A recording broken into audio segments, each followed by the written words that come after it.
So after countless hours of playing Doom Eternal's new horde mode, I've finally gotten around to playing the two new master levels, which are of course Mars Core and World Spear. World Spear I've yet to actually beat in Ultra Nightmare. I like to be stubborn and do all my runs blindly in Ultra Nightmare, but it wasn't working out so well with World Spear. I kept getting this fuck this never ends type feeling in a good way, and so I caved and I decided to just run through regularly on Nightmare to see what was up in terms of how much was left in the level, and that was a painful punch in the gut to realize I kept dying on the final hurrah of the level, if you will. Anyways, I just kind of wanted to talk about these master levels and hear your thoughts and opinions on these two before I shove these two long ass Ultra Nightmare guides down your throat. And then that's just kind of the end of Doom content for another 6 months probably. Before we start off talking about Mars Core, I did want to mention something about all the master levels. I do wish there was some quality of life updates brought to the game, like event progress being tracked while playing the master levels. This wasn't really a concern prior to both World Spear and Mars Core being added because none of the master levels really have any cutscenes. That breaks up the flow of combat, but with Mars Core and World Spear, both of these levels start off with cutscenes, and it's especially annoying with Mars Core because you gotta wait for the elevator to descend, and just like in a campaign, you can't swap out your weapons, giving you that time to really make sure that all of your weapon mods are the right ones and you're fully prepared for what's getting ready to kill you right around the corner. So with that, I wish they bypassed those cutscenes, or at least with Mars Core, the elevator descent was removed. And then for Ultra Nightmare runs, it'd be nice to be able to restart from this screen and not have to go all the way back to the main menu. Even for someone like me that's incredibly lucky to play on a PlayStation 5 or a PC, both of which having SSDs, the load times are quick as shit, but it just seems redundant to have to go all the way back to the main menu just to navigate all of these menu screens all over again, just to probably die in the first 5 seconds again. So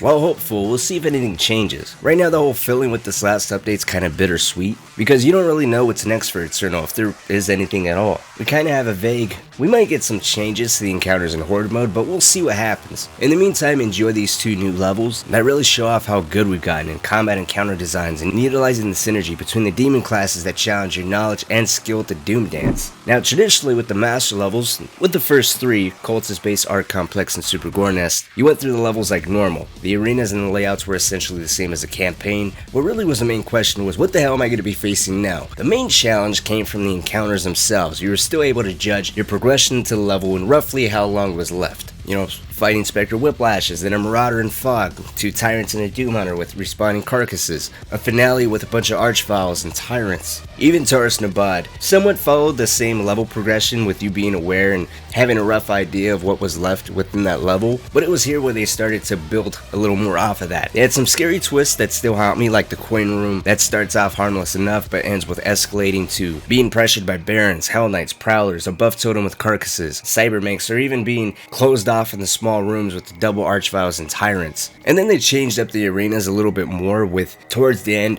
you being brought back to an earlier arena where you now have to deal with a buff totem, some pain elementals, and an ungodly amount of cackle demons, followed by being locked in a long hallway with Tyrants, and then the finale ending with a double Marauder fight in Fog. Now, Mars Core pretty much follows this same formula, where you're aware of how far you are into that level's progression, have a general idea of how much the level is left. It's just now a mix-up of not only new demon encounters, but a very smart mix-up of environmental hazards that I think catches you in moments you least expect. Like in the first 5 minutes of Mars Core, there's some shield soldiers, a Mancubus, which by the way, shield soldiers you're gonna learn to hate again just by playing this master level, because I fucking hate them. Once that's cleared, you gotta deal with an Arachnotron, 2 carcasses down the end of a hallway, then you're locked in a room where you gotta kill 4 Cybermancubi, followed by 2 Archviles down a very long hallway, which basically limits your own movement, which I think is very smart because it challenges your reaction time and also your knowledge and ability at making demons freeze in place. This spot is very easy to breeze through and glance over, but if you're not quick enough, it's very easy to get fucked by these 2 Archviles back to back. And then you have this small room where it's just kind of have fun, kill a bunch of cue balls, everything dies. You go through the teleporter. On the other side of the teleporter, you gotta deal with 3 Mancubi, some fodder demon, and the floor is electrified. I really like this because as soon as you can move, everything's shooting at you, so you instantly have to react and try to get to a spot where it's safe for you to walk. Once all this stuff is cleared, you get rushed by a Dread Knight, some Spectre Pinkies, you pick up a key card, you're locked in a small room with a Tyrant again, and then after that, just when you think you're safe, you're locked in a small room yet again, trapped in place in purple goo, there's lasers coming down on both sides of you, and then right after that, a Baron of Hell and a Hell Knight spawn. At first, I absolutely hated this because I thought they were going to use purple goo to a point where it just gets annoying and it ruins the pace and flow of everything, which they don't. I think off the top of my head, they only use purple goo one other time, and at that time, it's not the same as this where you're physically trapped and you can't move. The other time it's used, if you get stuck, it's completely your fault, you can't really complain. But with this, it's a nice little jump scare. You get locked in this room, you can't move, there's a Hell Knight, Baron of Hell, they're both killed, and that's it. You know, it's obviously not a big fight, but that is one of the most enjoyable parts. And then you come back into this open arena and you gotta deal with all these other demons, which, to be honest with you, I'm not really a fan of a bunch of demons of the same type being thrown at you. So I kind of have mixed opinions of the waves of pinkies being thrown at you, not for the sake of it being hard. I don't know, I just don't find it enjoyable, whether if we're talking all pinkies, all cackle demons, all fodder. It's just, I don't know, not as engaging. Now with this master level, I think of certain arenas as milestones, and the first milestone, my first goal, is always hitting this fight right here. During this fight, it starts off slow. You got two Cyberminks as gatekeepers. When those are killed, you got some fodder demons spawning in, then some Arachnotrons. When most, or I think maybe even all of those Arachnotrons are taken care of, then there's a nice little nod to the gameplay reveal of Doom Eternal back in 2018. During that reveal, when they're showing off this specific fight, at the very end, there's a door that opens and an Archvile comes out. Now, there's no cinematic like that in this level, but there is an Archvile there now. He spawns right on both sides of him. There's two Dread Knights, and I don't know if it's time-based or health-based according to the Archvile, but once that Archvile, typically I get him down to about halfway on his health, another Archvile spawns behind you. So again, it boils down to how good are you at making demons falter, specifically the Archvile, because your primary goal is, yes, to kill him, but your secondary goal, your immediate goal, is to ensure that he's not capable of spawning anything else in. There's an onslaught pickup in the middle of the arena. Of course, you can use a BFG or your Crucible, but it's also a challenge of how good you are at traversal and closing in distances. And of course, that E3 nod is just beautiful. Cherry on top. I absolutely love this fight. I've died so many times to it, which have pissed me off tremendously, but all in all, there's jump pads, there's so many demons to hook off of to get yourself airborne and be as mobile as you possibly can.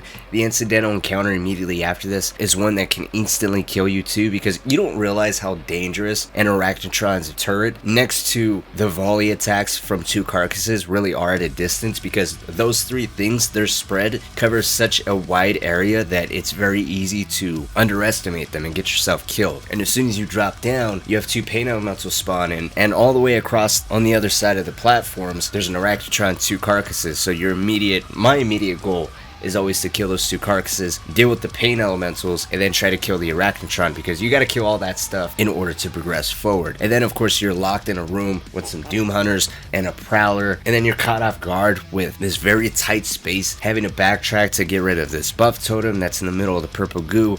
I actually forgot that the purple goo was used here. Died here a couple times as well, because while you're stuck in the purple goo, chances are you're still being rushed by the Hell Knight, and immediately when you turn around, there's a Cybermancubus at the top of the stairs.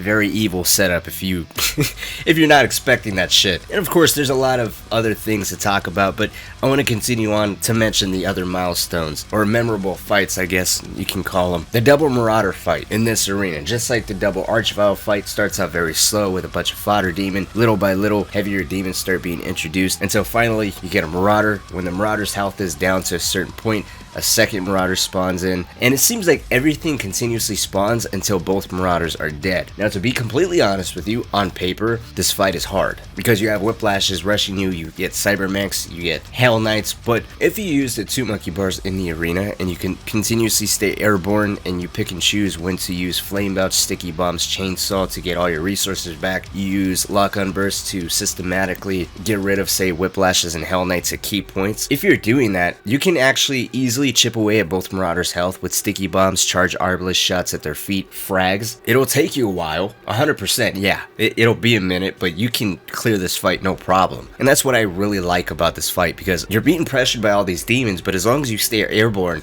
you know how to utilize the meat hook, and you abuse the faltering system with remote detonation or the frags or even the ice bombs, it's really not that challenging of a fight. It's just smart. I would say it depends more on your theoretical knowledge of the faltering system, demons' health, and and you just know how to move. And the fight's honestly a breeze. The other big memorable fights prior to the finale is there's a moment where you're locked in this room, the fog slowly descends and starts to creep in, and then there's some cackles that spawn in. You gotta fight some Spectre Whiplashes as well. That's just the first wave. When that wave is taken care of, the middle of the room gets submerged in purple goo. On both sides of the room there's some platforms so you can at least walk around on those. And then when the purple goo sets in, there's a tyrant in the middle of the room followed by 2 barons on both of those platforms. I have mixed feelings about this in the sense that I really do like this fight. I almost wish there was a third wave, but at the same time I feel like it ended at just the right time because you're being pressured by 2 barons while also having to deal with the tyrant. A third wave might have been a little too much, especially after what you just dealt with prior to this fight. But again, this was one of those moments where it just brought a smile to my face, getting caught off guard like that. You know, you're not stuck in purple goo, you're not forced to trudge through it. If you fall in it, it's completely your fault. There's even fodder demons in your area where if you do get stuck, you can meat hook them, throw yourself out of it, and drop a frag to falter the barons of the tyrant or whatever you need. I really enjoyed this fight to the point where I almost wish they did more stuff like this, but then I don't know, because I feel like I'd bitch about it in the end. Or someone's bound to. And then before the finale, I mentioned there being another fight. It's not so much a fight, it's more of an incidental encounter, I guess. One of the smaller encounters before the bigger fight. Right before the finale, you're locked in, again, this small room. And this brought the PTSD from the coin room from Taurus Nabad, because in this room, it's a bunch of shielded soldiers and some carcasses. Again, doesn't sound like much, but all it takes is one misstep. You to get just a little too close to 1 or 2 shielded soldiers, and that's a wrap. And that's actually all this wave is. It's just a couple different waves of shielded soldiers and a couple carcasses thrown at you.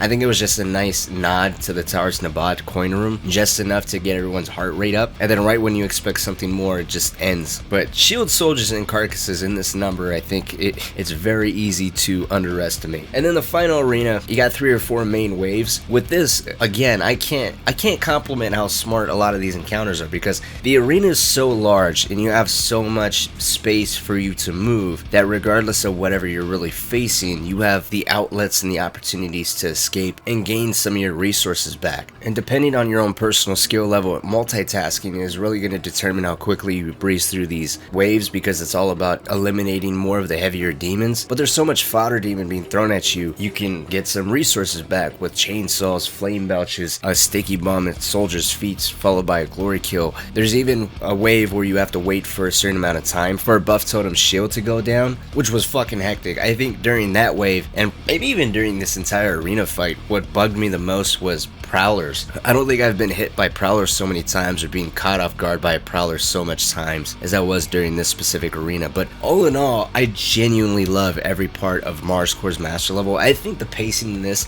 is the best one, hands down. The finale is exactly what it should be, a final hurrah, a nice finale to celebrate making it through all the bullshit that was thrown at you for the last 45 minutes to an hour, depending on how long it takes you to beat it. I wouldn't go so far as to say Mars Core's Master Level is easy. I don't think anyone can breeze through it, but I do think a lot of it does depend on theoretical knowledge and practical implementation of the Doom Dance. In my opinion, I would say it's the most laid back. You know, I was casually hitting the same halfway mark of this Master Level without really trying all that much. Again, for saying that, I'm not saying it's easy. I think the pacing is phenomenal, and it really just depends on the fundamentals of the Doom Dance that's been pushed on us for the last year or so. But I'm curious, what's your favorite part of the Mars Core Master Level? What's your most memorable fight? I think my most memorable, I don't know, it would have to be either the double Marauder in that open space being pressured by everything else, or being locked in the room with the fog, the purple goo, the 2 Barons of Hell, and the Tyrant, just simply for the shock factor.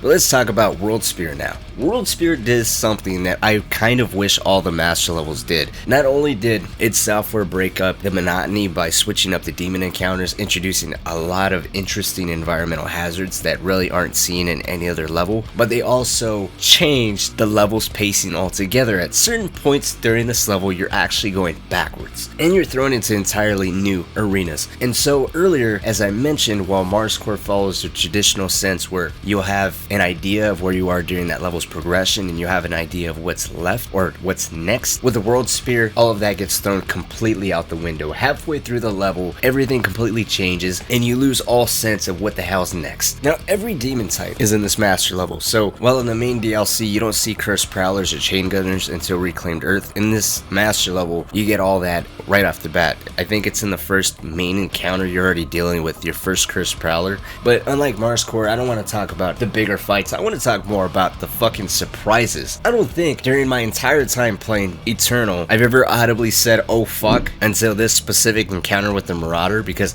I didn't expect this. And you know, if you have a hammer charge, then it's no big deal. But if you don't have a hammer charge and you have that one Marauder that chooses to not open himself up, then you're kind of screwed in this fight. And then about 5 to 10 minutes later, you're again locked in a very tight space with a Marauder. But at that time, you also have a Stone Imp. You know, if you have a hammer charge, then that's just unfortunate. If you don't have one, that's just cruel. Because now you really gotta prioritize your movement, your distance in relation to the Marauder, and also try to get rid of this Stone Imp as quickly as possible, while also being aware that as soon as that Stone Imp dies, another one's probably gonna spawn. And are you even gonna be quick enough to pull out the Flallato, do enough damage to the Stone Imp to trigger a glory kill, so that way you can hopefully get a Sentinel Hammer, and the health return from that glory kill, would that even be enough to justify potentially getting hit by the Marauder, to then back up, pray that he opens himself up to an attack and finish him off? There's more thinking involved here than a Planned Parenthood meeting, and I don't know how to feel about that. And with the first Marauder encounter, it caught me off guard. I really wasn't expecting that. With this, I somewhat had my guard up because the rad suit is over here off to the side, which in the main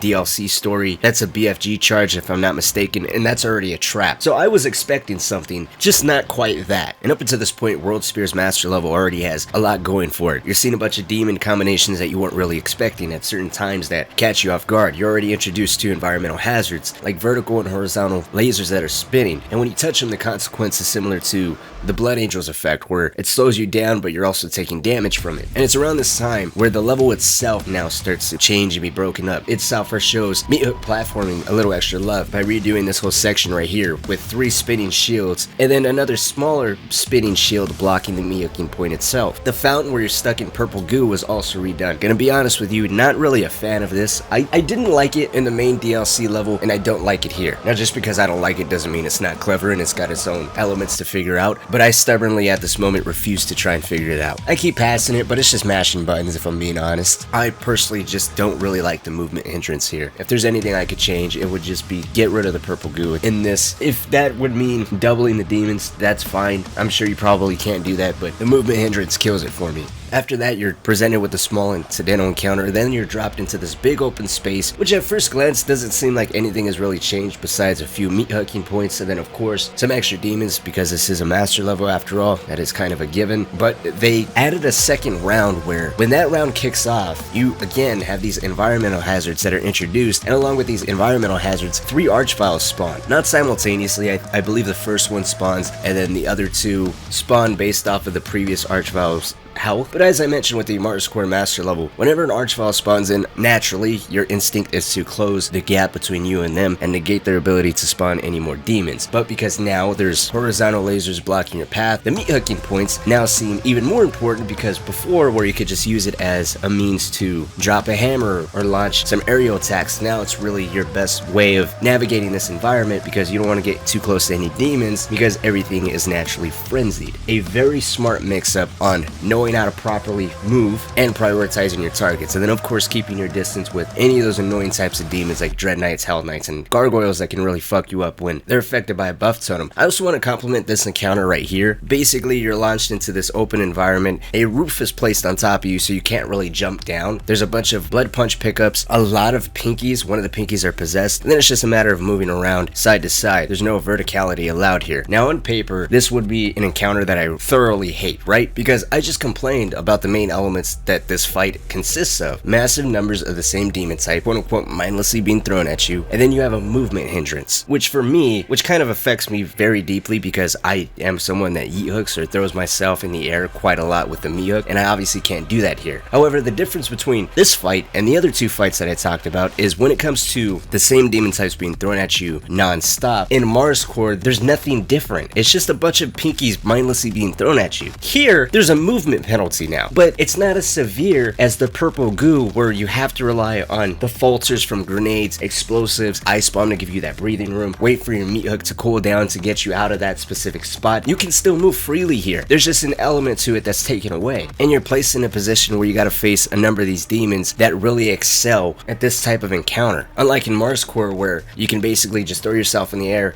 and they can't touch you. This fight, and then towards the end, the later arena where you're placed in this giant open space with a bunch of spectral whiplashes, I think are prime examples of the perfect demons being placed in the perfect situations, because it's very easy to get rid of spectral whiplashes. However, if you don't have an exact number on how many you're dealing with, and if they're in this giant open space and you lose track of one or two and you're playing on Nightmare, Ultra Nightmare, it's very easy to get fucked over. One charge Destroyer Blade eliminates all of them. However, if you lose track of one or two, or you think you got them all it takes is a couple times to get hit by their whiplash, and that's it. All in all, I think Mars Core is perfect when it comes to the pacing. World Spear is phenomenal. I think it is exactly everything a master level should be. It breaks up the monotony. I can't tell you how many times I play Arc Complex's master level only to play the base Arc Complex, and because the levels are practically the same, I keep forgetting on what the encounters consist of, which the base Arc Complex is incredibly empty in comparison. I mean, I haven't played it in some time, but that's what I remember off the top of my head. And so it would have been great to see all the other master levels follow World Spear's example, where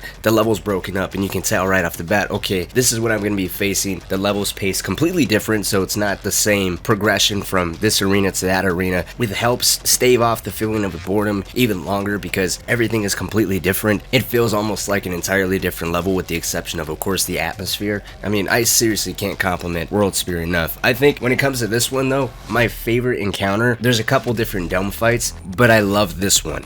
You're locked in this giant open dome, there's a meat hook point in the center, non-stop fodder demon spawning in, you get rushed by Hell Knights, followed by an Arachnotron Hell Knights. At one point you're locked in this arena with an Armored Baron, a Marauder, a Blood Angel. All those are not at the same time or even simultaneously. If you're quick enough, you can take them all out one-on-one, but having to deal with those demon types in this area, even though it's pretty big, you do have these occasional fireballs raining down, which is all visually stimulating, but this fight doesn't get old. It's just unfortunate that it's so far into the level for you to actually be able to experience it. But final celebration for Doom Eternal. Two fantastic master levels. I'm curious, which of these two is your favorite, or out of all the master levels, which is your favorite? And what is your favorite encounter from that master level? And what do you think? You think we're going to get anything else in the future? id Software's been pretty quiet on everything. There's been quite a few rumors that id Software is already working on another game, so who knows whether if Eternal's really going to get anything else in the future. It just makes me curious as to whatever happened to the Exultia master level, which was leaked a long time ago, a little bit after Eternal's launch, and that was said to be part of Twitch Prime, and then it kind of just vanished. And then Hell on Earth master level was leaked through game files, and then there was a Doom Hunter based master level, which was almost in the spirit of World Spear, where that level was broken up and you're able to jump through portals and skip certain sections, and there was different arenas and different fights. So I don't know, I'm hoping there's more in the future, but